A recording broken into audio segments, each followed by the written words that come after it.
ফের রিমান্ডে সালমান, আনিসুল, ইনু, মেনন মামুন। এদিকে বিএনপি সদস্য নবায়ন কার্যক্রম শুরু সোমবার। জানাবো, শিক্ষকদের সব দাবি মেনে নিতে হবে বলছেন জুনায়েদ সাকি। সংস্কার করতে হলে পার্লামেন্ট লাগবে বলছেন ফখরুল। এবং সর্বশেষ জানাবো, কোটায় 41 নম্বর পেয়ে চান্স মেধায় 71 পেয়েও বাদ। দর্শক শুনছিলেন সংবাদ শিরোনাম, এখন বিস্তারিত। ফের রিমান্ডে সালমান, আনিসুল, ইনু, মেনন মামুন। বৈষম্যবিরোধী ছাত্র আন্দোলনের পৃথক হত্যা মামলায় সাবেক প্রধানমন্ত্রী শেখ হাসিনার বেসরকারি শিল্প বিনিয়োগ বিষয়ক উপদেষ্টা সালমান এফ রহমান, সাবেক আইনমন্ত্রী আনিসুল হক, জাতীয় সমাজতান্ত্রিক দলের সভাপতি হাসানুল হক ইনু, বাংলাদেশের ওয়ার্কার্স পার্টির সভাপতি রাশেদ খান মেনন ও সাবেক আইজিপি চৌধুরী আব্দুল্লাহ আল মামুনকে ফের রিমান্ডে পেয়েছে পুলিশ। বিএনপি সদস্য নবায়ন কার্যক্রম শুরু সোমবার। দলের সদস্যদের নির্ধারিত চাঁদা পরিশোধ করার মধ্য দিয়ে প্রাথমিক সদস্যপদ নবায়নের কার্যক্রম শুরু করতে যাচ্ছে বিএনপি। এতে বলা হয়েছে, সংশ্লিষ্ট নেতাদের যথাসময়ে বিএনপির প্রাথমিক সদস্যপদ নবায়ন কার্যক্রমের উদ্বোধনী অনুষ্ঠানে উপস্থিত থাকার জন্য বলা হয়েছে। কেন্দ্র থেকে শুরু করে মহানগর, জেলা, উপজেলা সহ দেশের সব ইউনিটে বিএনপি সদস্যদের পদ নবায়নের এই কার্যক্রমে যুক্ত করা হবে বলে জানা গেছে। শিক্ষকদের সব দাবি মেনে নিতে হবে বলছেন জুনায়েদ সাকি। গণসংহতি আন্দোলনের প্রধান সমন্বয়ক জুনায়েদ সাকি বলেছেন, আমাদের সন্তানদের যদি যথাযথভাবে গড়ে তুলতে চাই তাহলে শিক্ষকদের সম্মান দিতে হবে, তাদের সব দাবি মেনে নিতে হবে। জুনায়েদ সাকি বলেন, পরবর্তী প্রজন্ম আমাদের ভবিষ্যৎ কারিগর হয়ে উঠবে, তাদের যদি আমরা যথাযথভাবে গড়ে তুলতে চাই তাহলে যারা তাদের গড়ে তুলবে সেই শিক্ষকরা, তাদের মর্যাদা দিতে হবে, তাদের সব দাবি দেওয়া পূরণ করতে হবে। শিক্ষকদের জীবন মানবতার জায়গায় রেখে এই প্রতিযোগিতা, এই জনগোষ্ঠী এই জাতির উপরে উঠবে তা আশা করা যায় না। তিনি বলেন, আমরা দেখছি বাংলাদেশের শিক্ষকরা মানবতার জায়গায় আছেন, বিশেষ করে প্রাথমিক, মাধ্যমিক বিভিন্ন জায়গায় কেউ বদলি হতে পারছেন না, কেউ বেতন পাচ্ছেন না, কেউ মর্যাদা পাচ্ছেন না। কাজে আমরা এই প্রশ্নগুলো অগ্রাধিকারের ভিত্তিতে অভ্যুত্থানের উপর দাঁড়িয়ে থাকা সরকার যেন বাস্তবায়ন করে সেই দাবি জানাই। সমাবেশে বক্তারা বলেন, আমরা স্বতন্ত্র ইবেদেদায়ী মাদ্রাসার শিক্ষকরা প্রাথমিক বিদ্যালয়ে শিক্ষকদের ন্যায় সরকারি বিধি নিয়ম অনুসরণ করে 40 বছর বিনা বেতনে শিক্ষকদের পেশায় দায়িত্ব পালন করে আসছি, কিন্তু আমাদের কোনো বেতন ভাতা না থাকায় মানবতার জীবন যাপন করছি। প্রাথমিক বিদ্যালয়ের ন্যায় স্বতন্ত্র ইবেদাদিও মাদ্রাসা জাতীয়করণ সহ 6 দফা দাবি বাস্তবায়নে অন্তর্বর্তী সরকারের শিক্ষা উপদেষ্টার প্রতি জোর দাবি জানান তারা। মাদ্রাসা শিক্ষা বোর্ডের রেজিস্ট্রেশন প্রাপ্ত সব স্বতন্ত্র ইবেদায়ী মাদ্রাসাকে প্রাথমিক বিদ্যালয়ের ন্যায় জাতীয়করণ করা, প্রাথমিক শিক্ষার্থীদের মতো স্বতন্ত্র ইবেদায়ী শিক্ষার্থীদের উপবৃত্তি সহ সব সুযোগ সুবিধা দেওয়া, মাদ্রাসা শিক্ষা বোর্ডের রেজিস্ট্রেশন গুলো প্রাপ্ত কোডবিহীন মাদ্রাসাগুলোকে অবিলম্বে কোড নম্বরে অন্তর্ভুক্ত করা, প্রাথমিক বিদ্যালয়ের শিক্ষকদের মতো স্বতন্ত্র ইবেদায়ী মাদ্রাসা শিক্ষকদের পিটিআই প্রশিক্ষণের ব্যবস্থা করা, প্রাথমিক বিদ্যালয়ের মতো স্বতন্ত্র ইবেদায়ী মাদ্রাসায় 4র্থ শ্রেণীর কর্মচারীর পদ সৃষ্টি করা এবং প্রাথমিক বিদ্যালয়ের মতো স্বতন্ত্র ইবেদায়ী মাদ্রাসাগুলোকে স্থায়ী রেজিস্ট্রেশন প্রদান এবং ভৌত অবকাঠামো নিশ্চিত করা। সংস্কার করতে হলে পার্লামেন্ট লাগবে বলছেন ফখরুল। বিএনপি মহাসচিব মির্জা ফখরুল ইসলাম আলমগীর বলেছেন, নির্বাচন কেন চাইছি আমরা? একটি নির্বাচিত সরকার ছাড়া ম্যান্ডেট পাওয়া যায় না। সংস্কার করতে হলেও পার্লামেন্ট লাগবে। নির্বাচন যত দ্রুত হবে দেশের সংকট তত দ্রুত কাটবে। রাজনৈতিক সংকট মোকাবেলা করা সম্ভব হবে, অর্থনৈতিক সংকট মোকাবেলা করা সম্ভব হবে। মির্জা ফখরুল বলেন, সংস্কার শুরু করেছিলাম আমরা আরো 2 বছর আগে। আমরা গত 2 বছর ধরে বিভিন্ন রাজনৈতিক দলের সঙ্গে কথা বলে 31 দফা দিয়েছি, এখানে সবকিছু রয়েছে।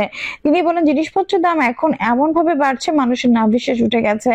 প্রতিদিন জিনিসপত্রের দাম বাড়ছে। অন্তর্বর্তী সরকারকে বলবো, দয়া করে ওদিকে নজর দিন, দয়া করে সুশাসনের দিকে নজর দিন। এখন সরকারি যে আমলা কর্মকর্তা রয়েছে তাদের মধ্যে দুর্নীতি শুরু হয়ে গেছে, দয়া করে ওদিকে নজর দিন, যাতে সুশাসন দিতে পারে সেদিকে নজর দিন। ফখরুল বলেন, আওয়ামী লীগ জিয়াউর রহমানের নাম বাংলাদেশের ইতিহাস থেকে মুছে ফেলতে চেয়েছিল। নির্মম ইতিহাস তাদের নেতার শেখ মুজিবুর ছবি মূর্তি যেখানে ছিল, বাংলাদেশের মানুষ তা মুছে ফেলেছে। আর শহীদ প্রেসিডেন্ট জিয়াউর রহমানের নাম সবার সামনে ভেসে আসছে, কারণ জিয়াউর রহমান বাংলাদেশের মানুষের অন্তরে চলে গিয়েছেন।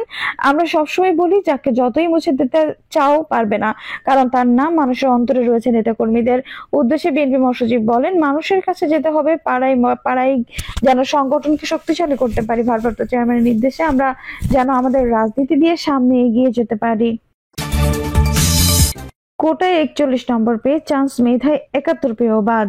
2024-25 শিক্ষাবর্ষের সরকারি বেসরকারি মেডিকেল কলেজের ভর্তি পরীক্ষার ফল প্রকাশ হয়েছে গতকাল রোববার। এরপর মেধা ও কোটা বিতর্কে তোলপাড় শুরু হয়েছে। কোটার প্রার্থী লিখিত পরীক্ষায় 41.6 নম্বর তুলে ভর্তির সুযোগ পেল, মেধা 71 নম্বর পেয়ে সুযোগ মেলেনি। স্বাস্থ্য শিক্ষা অধিদপ্তর সূত্রে জানা গেছে, দেশের 57টি সরকারি মেডিকেল এবং ডেন্টাল কলেজে আসন সংখ্যা 5,380। পরীক্ষায় অংশ নিতে আবেদন করেছিল 1,35,253 প্রার্থী। প্রতি আসনেই বিপরীতে প্রার্থী ছিলেন 25.14 জন। গত বছর ভর্তি পরীক্ষায় 2% আসন মুক্তিযোদ্ধা এবং বীরাঙ্গনার সন্তানদের জন্য সংরক্ষিত ছিল। এবার সন্ততি তথা নাতি নাতনির জন্য কোটা নেই, তবে মুক্তিযোদ্ধা এবং বীরাঙ্গনা সন্তানদের জন্য 5% কোটা রাখা হয়। এতে মুক্তিযোদ্ধা সন্তানের জন্য আসন সংরক্ষণ করা হয়। 269টি পার্বত্য এলাকায় বাসিন্দা এবং অন্যান্য এলাকার উপজাতিদের জন্য 20টি আসন সংরক্ষিত। রাঙামাটি মেডিকেল কলেজে 19টি আসন সংরক্ষিত। উপজাতির জন্য কোটায় 308 আসনের বিপরীতে ভর্তি পরীক্ষা পাশ করেছে 193 জন।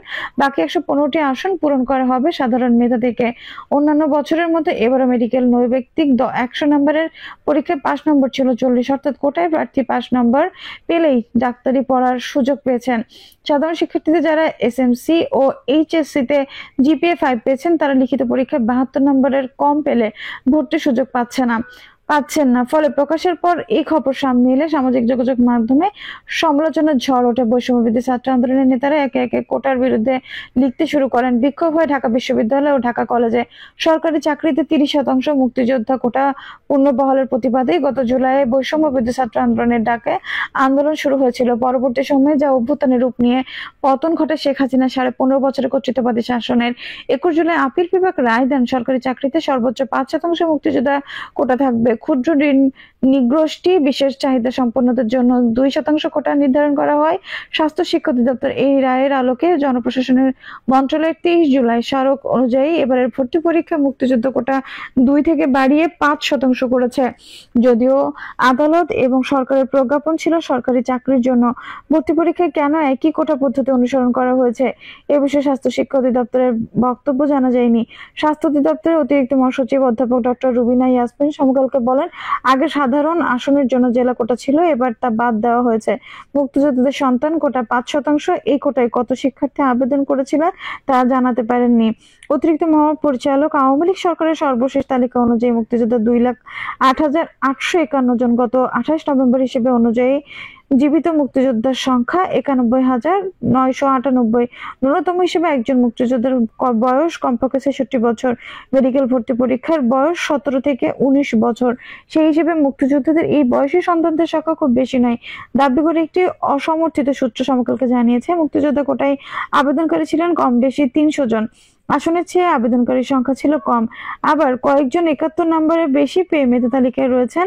ফলে কোটার প্রার্থীদের যারাই পাশ করেছেন তারাই মেডিকেল পড়ার সুযোগ পাচ্ছেন। একে বৈষম্য আখ্যা দিয়ে জাতীয় নাগরিক কমিটির মুখ্য সংগঠক এবং জুলাই শহীদ স্মৃতি ফাউন্ডেশনের সাধারণ সম্পাদক সাজ্জিদ আলম ফেসবুকে লিখেছেন, ভর্তি পরীক্ষা এখনো কিসের কোটা? আজ থেকেই এই শোষণের শেষ হতে হবে। বৈষম্যবিরোধী ছাত্র আন্দোলনের অন্যতম সমন্বয়ক মাহিন সরকার লিখেছেন, 41 পেয়ে নাকি মেডিকেলে চান্স পেয়েছে কোটায় জোরে, অথচ 73 পেয়েও চান্স পায়নি। ছোটরা দাঁড়িয়ে যাও, পাশে থাকো ইনশাআল্লাহ। গণ অভ্যুত্থানের সূচনা তো কোটা থেকেই। মেডিকেল সহ সব শিক্ষা প্রতিষ্ঠানের ভর্তি পরীক্ষায় কোটা বাতিল এবং মেডিকেল ভর্তি পরীক্ষায় ফলাফল পূর্ণ প্রকাশের দাবিতে আজ সোমবার দুপুর 12টায় কেন্দ্রীয় শহীদ মিনারে বিক্ষোভ ও অবস্থান কর্মসূচি ডাক দিয়েছে পরীক্ষার্থীরা। দর্শক, এই ছিল এখনকার সর্বশেষ সংবাদ। নিউজটি ভালো লাগলে অবশ্যই একটা লাইক দিন, কমেন্ট আপনার মূল্যবান মতামত জানান। সবসময় আমাদের পাশে থাকতে সাবস্ক্রাইব করে বেল বাটনটি অন করে রাখুন। ধন্যবাদ।